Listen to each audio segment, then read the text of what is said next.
At this time, I'd like to introduce our next speaker, Leah Blanton with Find Great People. Leah is a seasoned business development leader at Find Great People, a respected staffing, search, and consulting firm headquartered in Greenville, South Carolina. With a strong focus on the upstate region, she specializes in forging strategic partnerships with higher education institutions, municipalities, and regional employers to advance workforce development and talent acquisition initiatives. Leah has been a driving force behind FGP's engagement with USC Upstate and other regional stakeholders, playing a central role in organizing and coordinating the firm's participation in events such as the Upstate Talent Forum. Her leadership has been instrumental in coordinating guest participation, breakout sessions, and stakeholder engagement from organizations including Spartanburg Water, Converse University, Fifth Third Bank, and Healing Solutions. Known for her proactive, collaborative approach, Leah consistently aligns FGP's services with the evolving needs of employers and communities throughout the upstate. As Leah joins me on stage, I also want to say, if you have not had the chance to tour FGP's new headquarters in downtown Greenville, I highly recommend taking some time to get out there. But please join me in welcoming Leah Blanton.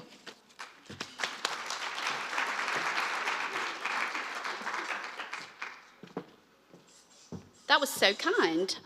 Thank you. And yes, we would love to have you come join us in our new fancy schmancy building that we have over in Greenville downtown. Katie and I were actually talking about the fact that we have so many younger folks who work at FGP, and you can see that they have this pep in their step when they are in and around the building, with it being right in the middle, in the heart of downtown. So anyway, thank you so much for having me. I want to make sure that I know how to do this. Perfect. Okay. It's an honor to be here. I appreciate Chris Taylor asking me to be a part of the conversation today and for trusting me to bring insight into this conversation. So I thought I'd set the stage by taking a few minutes just to share a little bit about what I do at FGP and why I have been asked to be here, building credibility, so to speak. Find Great People is a nationally recognized recruiting firm. As Katie said, we are headquartered right here in the upstate of South Carolina in Greenville. And although most of our clients are in the state of South Carolina, about 70%, we do serve organizations across the United States. So one thing that sets us apart from other recruiting and professional staffing firms is the consulting side of our business, consulting for human resources, benefits, compensation, leadership coaching and development, and also outplacement services. So as you can imagine, company culture, employee recruitment and retention, and employee engagement are all topics of conversation for us each and every day. So, the talent tightrope. I love this term. Full disclosure, I stole it from a friend and mentor. And I think it is such a great description of the challenges that we face today in employee retention. It's balancing performance with employees' experiences in the workplace. So we're all here today for the same reason. We want to build successful, enduring businesses. But the very foundation of that goal, our talent, is evolving at a pace that we just haven't seen before. The numbers just, as they say, don't lie. Statistics show that today's professionals will hold 12 different jobs in their lifetime. But the foundation, some estimates suggest that millennials will be as high as 16 and Gen Z as high as 18. So my son is a freshman at Clemson, and we were on campus for orientation back in June, and the assistant provost spoke to the group. And he told us that he is 54 years old, and his current job at Clemson is his third job in his career. He then addressed everyone in the audience, specifically the incoming freshman students, and he said, by the time you are my age, you will have probably had 12 to 13 jobs. So of course, that's what I just said. I'm repeating the same statistic. But what I wanted to share about that story is it's important to point out that these conversations are being had at the collegiate level. So the precedents and the expectations are set very early on. So if the predictions are correct, this means that there is a tenure of less than 4 years at any single organization. In fact, most statistics show that folks are leaving in under 3 years to move on to a new job in a new company. According to the Bureau of Labor Statistics, out of 25 different job categories, all but 2 have experienced a decline in tenure since 2014. And you're probably wondering what those 2 are, and I don't want to miss out any part of this because they're long categories, but those 2 are arts, design, entertainment, sports, and media, and farming, fishing, and forestry. So if you're in any of those, then congrats, you might be okay, but otherwise you're probably experiencing a decline in how long folks are staying at your company. And listen, this is not a critique of younger generations or any generation for that matter. It is what it is. It is a fundamental shift in the contract between employer and employee. The old model of lifelong loyalty may be gone. So the question now is, how do we tap into the mindset of today's professionals to attract, secure, keep, and inspire the individuals who will ultimately set the pace and direction for our businesses? So if that old model is gone, there's still some good news. Humans are emotionally predictable. So if you create the right atmosphere, there is still opportunity for you to retain talent at your organization. So let's talk about the reasons why people leave. Professional growth. They're going to leave if they don't see opportunity for growth. Leaders often assume that growth is based on title, and it's not. There are so many people out there who are like me, and they like the position that they're in, and they simply want to develop in that role. So growth can be developed in one position. But as leaders, you need to be having the conversations with your folks to understand what their goals are, help them create an individual growth plan to get them where they want to be, whether that be in the role that they're in or whether that be they want to move on up the hierarchy, so to speak. Folks will be much less likely to take a call from recruiters like us if they know that their manager has their back, has a plan for them, and is going to help them achieve their goals. It's much less expensive for you as an employer to keep and develop the talent that you have on board than it is to find new talent, hire new talent, and train new talent. So you ultimately want the goal of recruiting for growth, not backfills. They want more flexibility. I know this is a hot topic. They want a better work culture. They want a more family-friendly schedule. This does not necessarily mean a hybrid or remote schedule. It is not about working less. It is about autonomy and trust. And Katie and I were just talking about this over lunch, actually, about having some flexibility in the workplace. So flexibility is key. If you've hired the right person, you should be able to trust that they will get the job done. I was talking to my manager about this presentation last week, and she used me as an example of this. So I live here in Spartanburg. The majority of my client base is in Spartanburg. Our office is in downtown Greenville. It makes no sense for me to drive over to the office every day, so I work remotely. Megan has no doubt in her mind that I will get my job done. If I need to take my son to the orthodontist this afternoon, that's fine. I don't even tell her. It is not a problem because she knows that I will go back to my desk and complete my day. I don't need her to tell me that I need to do that. So I'll go back tonight, get back on my computer. It may be after dinner tonight. I'll finish up emails and wrap up the daily tasks that need to be completed. So if you hire the right person, then you should be able to trust that they'll do that.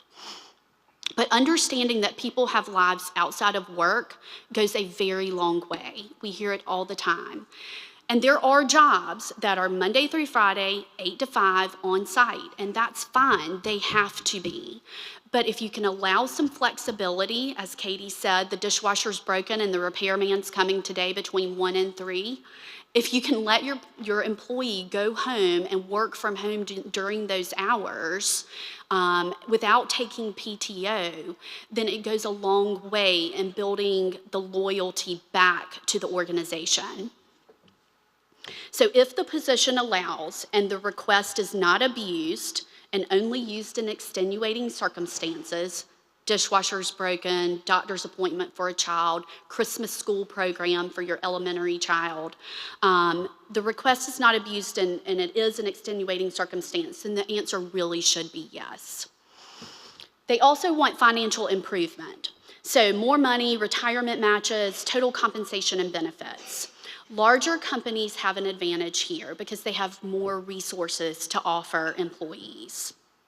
But regardless of the size of your company, acknowledgement of the importance of financial compensation is key. So as a leader, make sure you are having conversations with your employees around compensation, that you acknowledge where they are currently, where they would like to be, within reason, of course. I know where I would like to be, but that doesn't mean I'm going to be there.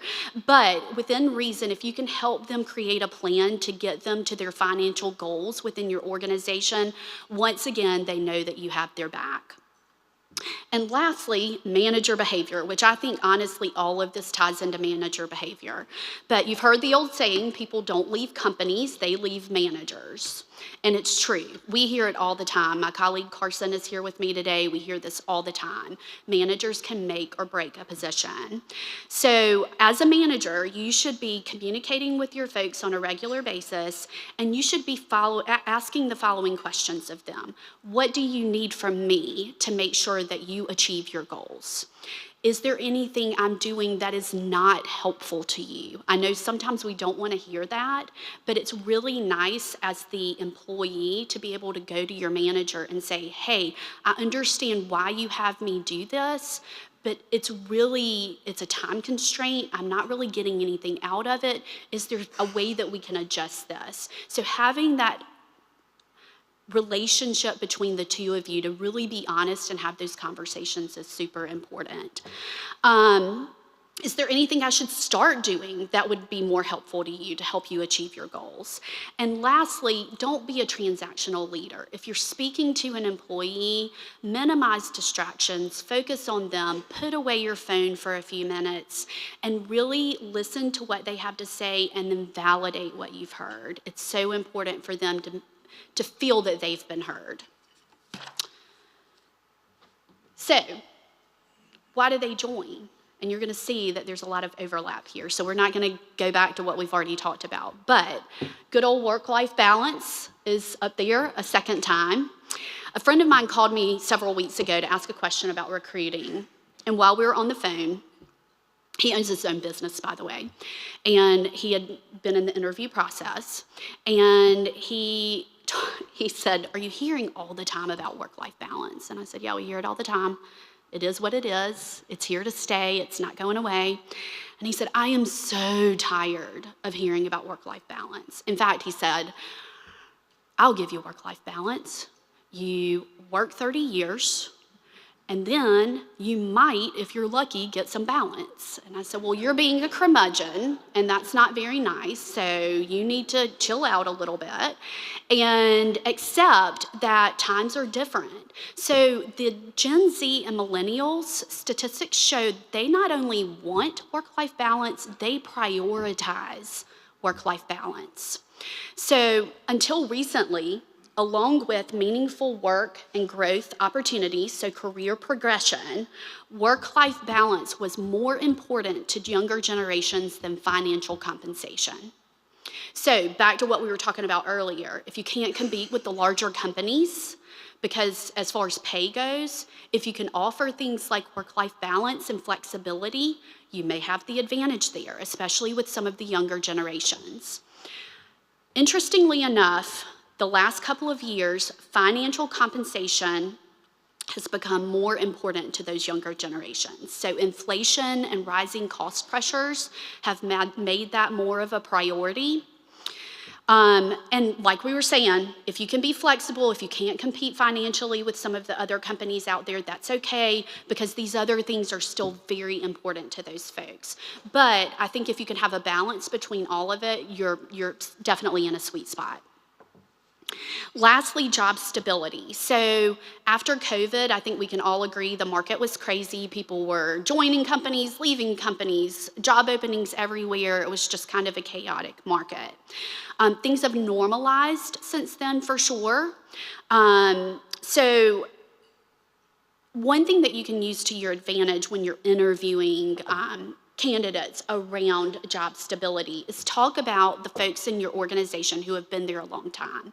If you have 2 or 3 folks who have been there 10 plus years, you need to shout that from the rooftops, because that speaks highly of the organization. And if you have the opportunity to have candidates speak to some of those tenured employees, that also helps, because the peer-to-peer connection can be extremely helpful in painting the picture of job stability and stability amongst your organization. So finally, what makes them stay? One point to add about career development, growth and development, we also recommend to leaders, be open to people in your organization making a change from one department to another. Say a salesperson who wants to give it a shot in operations. You are much better off to have to fill a sales position and have that person stay and train and develop in another area of your organization than you are to have somebody leave altogether. So be open to that. Understand if that's a goal for your employees, and help make that happen. Set that individual growth plan again to aim them in that direction. And then finally, people stick around for a great manager. So there's something called 5 C's of retention. I don't know if anyone's ever heard of this, but communication, connection, culture, contribution, and career development. So employees want to communicate with team members, they want to communicate with their leaders, they want to feel connected to their team members and their leaders, they want a positive work atmosphere, and they want to understand what your expectations are of them. And then finally, they want a path for growth and development. So all of those 5 C's are manager related. It all ties into how the manager is behaving and what type of manager they are. So in closing, there are 3 questions that we believe you should be asking yourself as a leader and other members of your executive team. You need to be discussing this amongst yourselves. What are we currently doing to attract talent? But also, what are we doing to keep talent? Do we have a plan in place? Is there anything that needs to change? What are we doing well? Where are the holes? And how do we make improvements to ensure that people want to be here, that they want to work here? And then lastly, who needs to be a part of this plan? Obviously, your executive team needs a seat at this table, but it could be mid-level managers, it could be human resources, and don't forget those tenured employees. They are great mentors for your younger generations, your younger employees. So if you are already having these conversations and you have an intentional plan in place for talent recruitment and retention, yay for you, good for you, that is great. You are already ahead of the curve. If not, you need to make this a priority. This is a conversation that you really need to be having, and I promise your business will be thankful for it, and it will prosper because of it. So thank you for listening to me. It is truly an honor to be here, and I hope you all have a fabulous day.